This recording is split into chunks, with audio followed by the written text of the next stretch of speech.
నమస్తే అండి. ఎలా ఉన్నారండి? ఓకే సార్, ఇప్పుడు శ్రావణ మాసం వచ్చేసింది. చాలా మంది గోల్డ్ కొనాలి అనుకుంటున్నారు. కూతురు పెళ్లి, కొడుకు పెళ్ళని చాలా మంది ఉంటారు.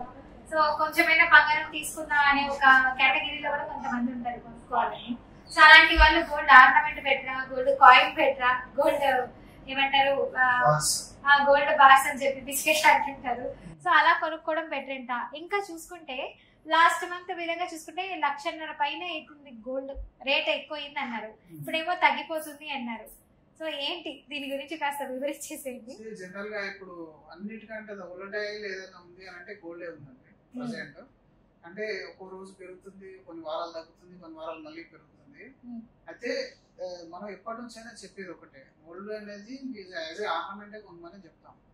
గోల్డ్ అనేది యాజ్ ఆర్నమెంట్ కొన్నప్పుడు ఒకటి మనం వాడుకుంటామండి. ఒక కార్ మనం తీసుకున్నాం, ఒక కార్ తీసుకున్న తర్వాత ఒక 5 సంవత్సరాలకు దాని రేటు తగ్గిపోయింది.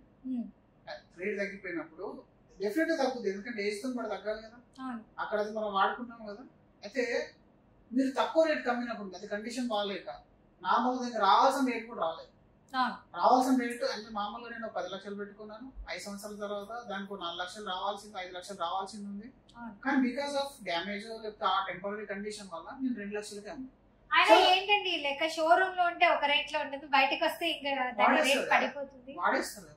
ఇలా కొని బయటకు తీసుకొచ్చి ఒక రోజు అయినా కూడా మనం వాడిన లెక్కకే అంటారు. అంతే అండి, ఏదైనా సరే యూజింగ్ ఐటమ్స్ ఏదైతే ఉంటాయో దాన్ని ఏమైనా కన్సంప్షన్ చేసినట్టు ఒకసారి బయటకు వచ్చిందా దాని వాల్యూ తగ్గిపోతుంది. అలా తగ్గని వాల్యూ ఏదైనా ఉందంటే గోల్డ్ మనీ తగ్గదు, అంతే. మనీ తగ్గదు, గోల్డ్ వాల్యూ అనేది తగ్గదు.